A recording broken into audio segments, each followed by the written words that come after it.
Ok. Bonjour à tous, merci de venir à cette session. Donc, je m'appelle Benoît Maujean, je suis responsable de la recherche chez Technicolor Creative Studio. Technicolor Creative Studio, en fait, c'est une division du groupe Technicolor qui a pour particularité de créer des contenus pour les producteurs de films, les agences de publicité. Voilà, donc il y a en fait 4 service lines maintenant dans cette division qui s'articule autour de différentes marques. C'est pour resituer le contexte. Donc il y a une division film épisodique, comme vous voyez là, où en fait, avec des marques comme MPC Film épisodique, Mister X, ils font des films comme Lion King, Godzilla vs Kong 1917, etc., Sonic the Hedgehog. Il y a aussi... donc c'est un groupe en fait, qui est implanté dans le monde entier, en France, en Angleterre, au Canada, aux États-Unis, en Inde. Mais il y a aussi une division en France, le headquarters, les rues du Renard à Paris. Il y a une filiale qui est française. Et là, je vous montre des films qui ont été réalisés par nos équipes en France, ici à Dieu-les-Comtes Dupontel. Il y a aussi donc de l'animation. Donc là, c'est avec des films comme Astérix et le secret de la potion magique, Captain Underpants, SpongeBob. Il y a aussi, donc là voilà, SpongeBob qui est la dernière sortie. Il y a aussi des jeux vidéo. Là, donc, cette subdivision-là fait des assets pour le jeu vidéo, pour les grandes marques de jeux vidéo connues. Et il y a de la pub, avec des marques connues comme Mille et MPC Ad.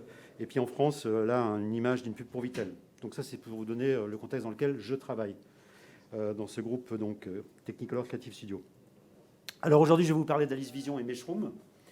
Qu'est-ce que c'est Alice Vision? Donc, Alice Vision, c'est un framework de photogrammétrie. C'est quoi la photogrammétrie? Donc c'est un peu l'inverse de la photographie, c'est-à-dire c'est un framework qui permet de reconstruire un objet en 3D à partir de photos, donc à partir d'une séquence d'images aléatoires prises avec différentes sources. Voilà, donc, et donc il y a une application qui s'appelle Meshroom, qui est en fait l'interface graphique de ce framework, qui en fait est utilisée donc, dans notre industrie depuis 2014 environ, mais qui est utilisé également donc, dans d'autres industries comme la fabrication d'objets, l'industrie médicale, l'industrie du patrimoine, le tourisme, etc. Je vous donnerai quelques exemples. Une petite question avant pour commencer. Je me suis demandé, qui connaît déjà Meshroom? Qui a utilisé Meshroom dans la salle? Et d'autres logiciels de photogrammétrie? Qui est, pardon? Capturing Reality ou des choses comme ça? Non? D'accord, ok. J'aurais dû poser la question au début. Alors, Meshroom. Meshroom, donc, c'est donc l'interface graphique. Alors, à quoi ça nous sert? Puisque je vous ai planté le décor un peu au début en vous disant on fait de la création de contenu pour le film, la publicité. Pour nous, en fait, c'est le pipeline historique, c'est la reconstruction 3D. Donc, ça nous sert à construire des environnements numériques pour typiquement reconstruire un décor, pour pouvoir l'étendre, le faire exploser, y appliquer un certain nombre d'effets visuels. Ça nous sert aussi à reconstruire des assets ou des accessoires en 3D à partir de photos. Pareil, qu'on veut transformer, qu'on veut complètement projeter dans un monde computer graphics. Et ça peut aussi nous servir de référence quand on veut poser un caméra tracking, donc ça s'appelle un match move, je vous en reparlerai après, c'est-à-dire estimer la position de la caméra, de la live action, comme on dit en anglais, pour superposer cette caméra à une caméra CG qui va devoir justement ajouter des éléments computer graphiques sur ces tournages-là. D'une autre manière de dire ça, c'est donc comment intégrer de manière photoréaliste et de manière transparente des éléments créés sur des ordinateurs par rapport à des éléments qui ont été tournés sur un plateau de tournage. Mais il y a aussi un deuxième pipeline en fait, qui a été rajouté dans Meshroom suite à des demandes de la production. Là, c'est ce qu'on appelle le panorama HDR 360. Là, l'objectif, c'est de recréer la lumière du plateau de tournage de manière à pouvoir rééclairer les assets CG de manière conforme à ce qu'était la lumière sur ce plateau de tournage. Et ça peut aussi servir, il y a un deuxième cas d'usage, donc ça c'est l'image-based lighting. Le deuxième, c'est disposer d'une map d'environnement de très grande surface pour pouvoir s'en servir comme fond de compositing, par exemple un environnement urbain, et on veut pouvoir avoir une sphère dans l'environnement urbain pour ajouter derrière les trucages et avoir dans lequel on peut tourner autour et avec une précision, une intensité de lumière qui est très fine. Alors un petit exemple là pour une publicité. Donc là, il s'agit donc d'intégrer un personnage computer graphique dans un décor réel. Donc là, on commence par justement acquérir le décor pour pouvoir faire interagir le personnage avec les éléments du décor. Donc là, c'est la reconstruction 3D. Et on fait également une captation HDR pour pouvoir justement éclairer de manière, avec une très grande densité, en image-based lighting, ce personnage CG et l'intégrer donc de manière photoréaliste dans ce décor. Donc ça, c'est un exemple assez simple d'une publicité. Voilà, et donc l'acteur, il interagit avec le décor, et après, on va le remplacer par la créature CG avec les différentes passes. Et donc là, il s'agit d'avoir effectivement la lumière qui est raccord avec l'environnement de tournage. Donc ça, c'est un petit exemple simple. Alors ça, c'est l'interface de Meshroom, en fait, qui est composée de plusieurs widgets. En fait, il y a deux parties. Il y a une partie justement, le High Level UI, et en bas, il y a la partie du pipeline nodal. Et là, vous avez, pour chacun des nœuds, l'ajustement des paramètres qu'on peut faire sur chacun des nœuds. En fait, pour la partie du haut, c'est celle qui peut être utilisée en fait, par l'utilisateur moyen qui utilise Meshroom. Il suffit de glisser, déposer ces images en entrée ici. Pour chacune des images, on peut voir cette image en 2D. On peut avoir également certaines informations, des métadonnées ou autres sur l'image. Et ici, on a la représentation 3D du résultat. Il suffit de cliquer sur Start. Voilà. Et là, le computing, le calcul, pardon, en français, de la reconstruction 3D commence tout seul. Voilà, donc si vous avez une render farm, donc si vous avez une grappe de calculateur qui peut permettre de calculer de manière parallélisée ce genre de process, on a aussi, on montre, nous on l'utilise en interne, mais il y a le bouton Submit là, qui permet d'envoyer le calcul sur la render farm. Et nous on donne un exemple d'intégration dans ce genre de calcul parallèle avec un dispatcher professionnel qui s'appelle Tractor, qui est développé par Pixar. Et là vous voyez en vue 3D le mesh non texturé, un peu brut. Et avant, vous aviez le mesh texturé ici. Donc, un exemple. Alors, posez-vous des questions quand même la volée, comme si vous voulez, parce que s'il y a des gens qui ne connaissent pas et que ça intrigue, n'hésitez pas. Hein. Alors, en résumé, qu'est-ce que c'est Meshroom? Donc, c'est un logiciel de reconstruction 3D qui a été vraiment motivé dès le début pour recréer un environnement 3D de manière photoréaliste par rapport à des images qui sont tournées. Un point important, donc je l'ai dit, ça peut être intégré dans la render farm parce que c'est quand même un process qui est assez gourmand, la photogrammétrie. Et nous, on ne cherche pas en fait à faire quelque chose qui est le plus rapide possible et qui soit le plus qualitatif possible. C'est le but du jeu, hein, encore une fois, c'est la transparence avec entre le monde réel et le monde infographique. Il y a certaines étapes qui sont optimisées en GPU, l'estimation des cartes de profondeur, car c'est la plus gourmande en calcul. Donc il y a une interface nodale, comme vous avez vu rapidement. Alors pourquoi il y a une interface nodale? Déjà, ça permet, donc j'ai dit, d'ajuster un paramètre et juste de recalculer ce nœud-là, le reste étant consistant.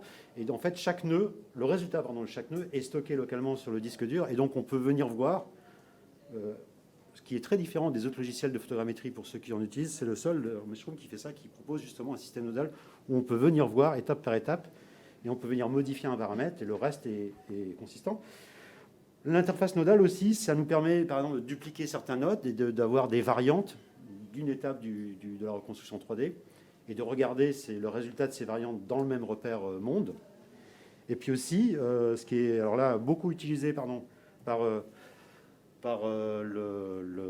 les gens qui utilisent Meshroom, c'est en fonction de votre dispositif d'acquisition, vous pouvez customiser votre pipeline de production en entrée comme en sortie, et vous pouvez même intégrer au milieu du pipeline une ligne de commande qui va lancer un logiciel extérieur. Vous pouvez tout customiser, y compris par rapport donc, à votre propre pipeline de production. Et ça, c'est ce qui attire beaucoup les gens en dehors du fait que c'est un logiciel open source. Ça va? Pas trop de questions pour ça. Donc, alors, le pipeline de reconstruction 3D. En fait, il y a deux parties. C'est intéressant de savoir comment c'est fait quand même un peu. Donc là, on a les images en entrée. Et la première étape, c'est ce qu'on appelle le structure from motion. Le résultat du structure from motion, en fait, c'est générer un nuage de points épars et de donner la position des caméras de prise de vue en 3D. En fait, ça tire parti de la parallaxe. Pour chacune des images, on va venir extraire des points caractéristiques. Et on va venir comparer ces points caractéristiques entre les différentes images de manière à extrapoler par triangulation la position des caméras. C'est un peu plus compliqué que ça, mais minimiser les erreurs des images reprojetées pour vérifier la différence avec l'image 2D, etc. Donc on a ce qu'on appelle ici le structure from motion. Et puis la deuxième partie, donc c'est la génération du mesh texturé, donc là avec une étape plus dense. Et là, le but du jeu, c'est de repartir des images de départ et de projeter ces images pour généré de manière invisible, donc en fusionnant les transitions, des textures, de manière à avoir un mesh, encore une fois, qui est texturé. Voilà. Donc, un exemple là, rapide de comment ça se passe en pratique. Donc, on a glissé-déposé. Là, vous avez une petite icône verte qui dit qu'on interprète les métadonnées de chacune des images. La caméra, donc il y a 510 images, donc il y a 509 images qui ont été utilisées pour la construction 3D. Et donc là, vous avez, visiblement, ça a été capturé par un drone. Vous avez le nuage de points qui a été généré automatiquement, la position des caméras pour chacune des images. Donc en fait, quand vous double-cliquez sur un nœud, vous avez l'affichage de ce nœud-là correspondant à la vue 3D. Donc ici, on double-clique sur le texturing et on voit le mesh texturé. Mais après, vous pouvez basculer en mode mesh simple, en mode fil de fer, etc. Et il y a autre chose qui est intéressante. Donc là, vous avez le mesh non texturé. Donc on voit que c'est approximatif. Hein. On est dans une échelle assez grande. Évidemment, après, l'objet reconstruit 3D sera retravaillé par des graphistes, etc. Mais encore une fois, le but du jeu, c'est d'avoir quelque chose qui est automatiquement généré à partir de nombres de vues discrètes. Et après, il y a un mode là, de comparaison des images d'origine avec la vue 3D. Donc en cliquant dans ce mode-là, en sélectionnant une image, on a bon là c'est un peu accéléré, ça ne va pas, mais on voit, ça va pas quand ça rafraîchir au milieu, je veux dire, on voit donc la vue 3D correspondant à l'image d'entrée pour voir effectivement visuellement la différence qu'il y a entre l'image d'origine et sa reconstruction 3D. OK. Le deuxième pipeline, donc, c'est le panorama 360 HDR. Donc là, en fait, il y a 3 étapes. La première étape, c'est la fusion donc, des images LR. Alors, comment ça se passe? Là, ce qui se passe, c'est qu'on prend, dans chacune des directions de l'appareil photo, on prend différentes ouvertures, de manière à avoir différentes densités, différents types d'éclairage. Et la première étape, ça consiste à fusionner ces images de dynamique faible pour avoir une image high dynamic range, donc une image HDR. Donc il y a une très grande dynamique et qui permet de regarder justement et surtout d'avoir une image qui est très fidèle en termes d'intensité lumineuse. La deuxième étape, c'est l'estimation des positions de caméra. Donc ici, on voit qu'on est avec un fisheye. Donc en fait, il y a une rotation en 3 positions, 180 degrés, qui se recouvre parce qu'on est avec un fisheye.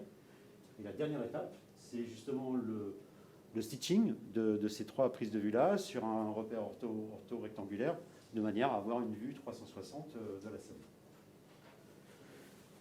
Ça va? Bon, donc là, vous avez premier exemple. Donc là, on est effectivement... Des fois, ma vidéo ne se déclenche pas. Là, donc il y a 2 modes de panorama. Là, c'est le panorama justement fisheye.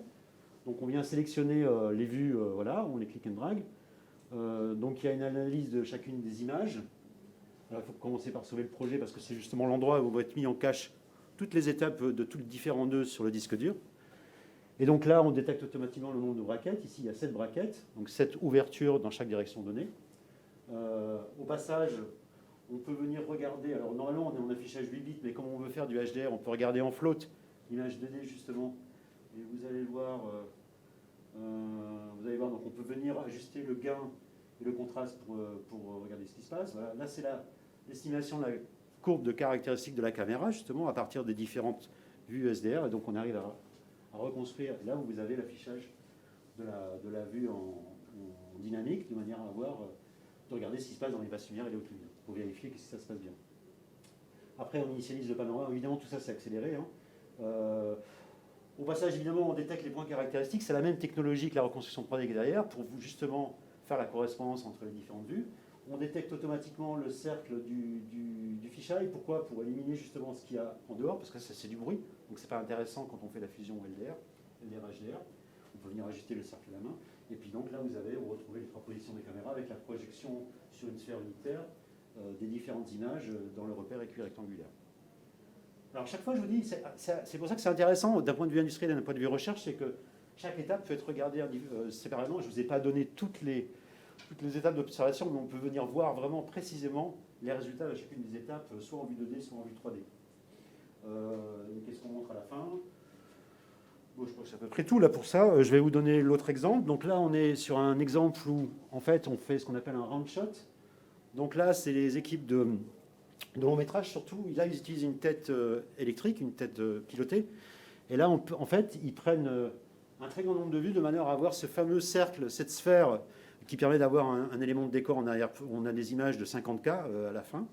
Donc il y a moins de bracketing. Là, il n'y a que 3 braquettes par direction. Par contre, on peut donc On récupère aussi un fichier XML qui permet de prédéfinir un petit peu les positions. Et ce qui est intéressant sur cet exemple-là, c'est qu'on voit le traitement des coutures dans le panorama warping. En fait, on est dans un mode debug pour afficher ça. Donc vous allez voir en vert, il va y avoir la frontière entre les différentes images, et en rouge, comment on a interpolé cette frontière de manière à faire une couture de manière automatique avec un détection de seuil, de manière à avoir un stitching qui est beaucoup plus propre que si juste on venait coller les photos ensemble.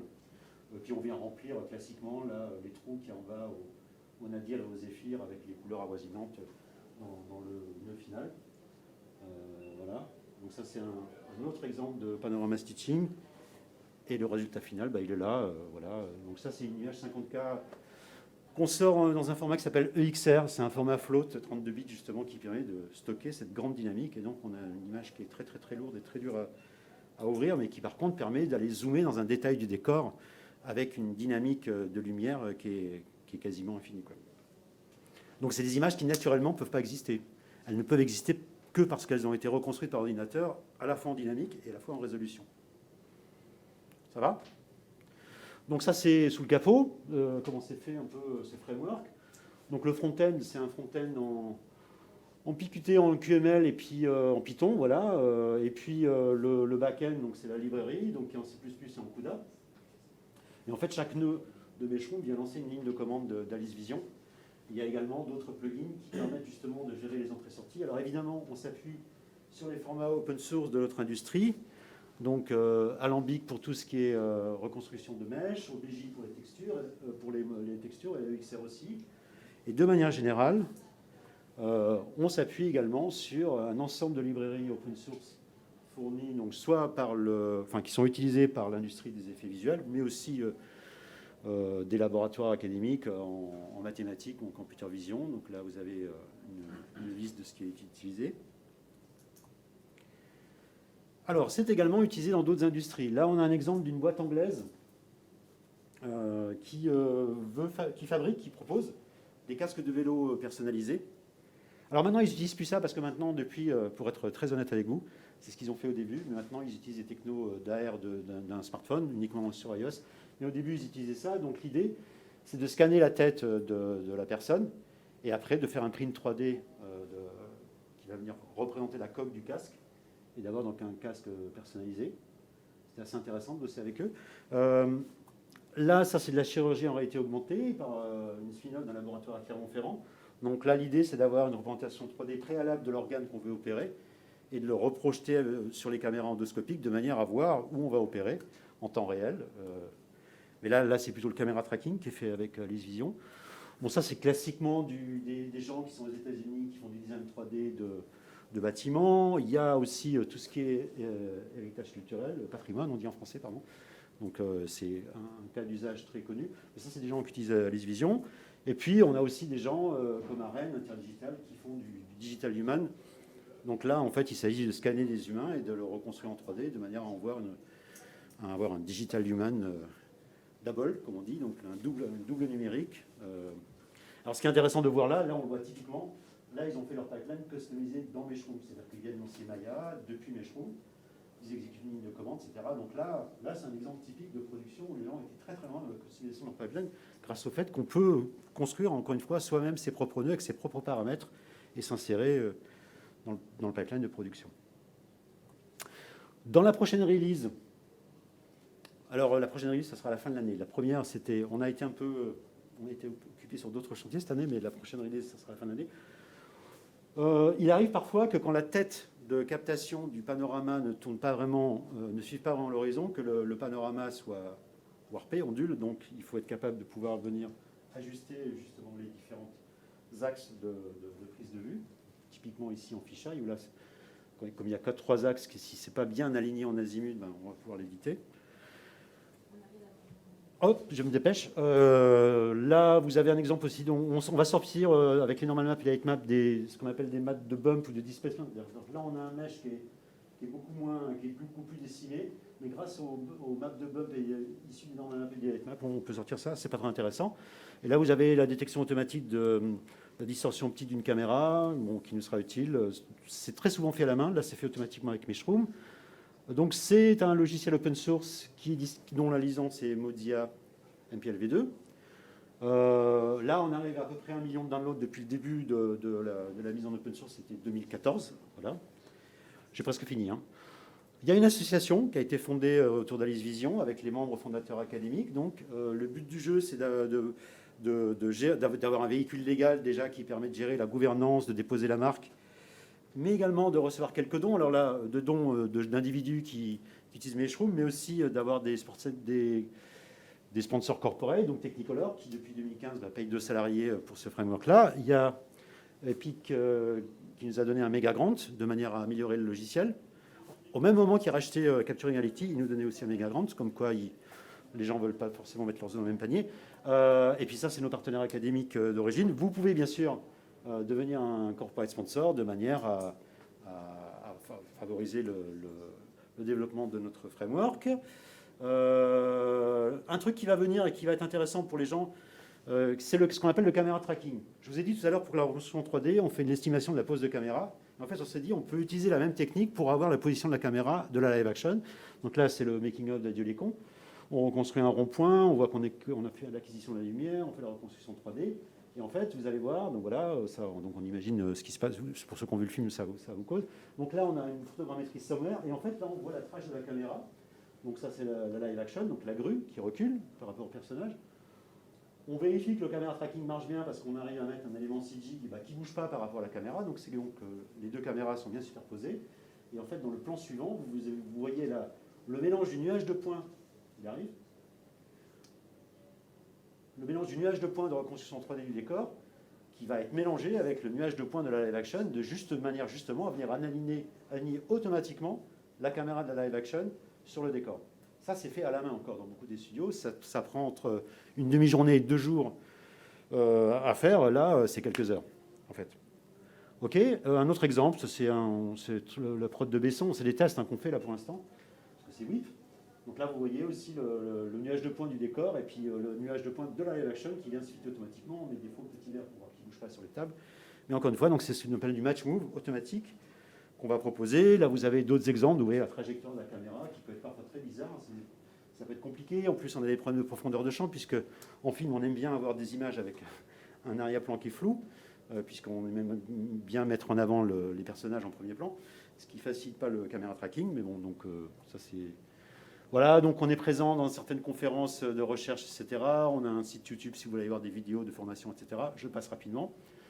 On a un papier super intéressant qui est sorti là récemment, pour lequel on a eu un award, qui présente Meshroom justement enfin de manière académique, de manière exhaustive, qui est plutôt bien. On a aussi un papier qui compare Meshroom avec des premières comparaisons sur des technos chez Machine Learning. Voilà, donc on voit le nombre de papiers qui citent Meshroom qui augmente régulièrement. Et puis voilà, ça c'est si vous voulez nous contacter, nous poser, downloader le soft ou participer au forum des utilisateurs. Et je vous remercie.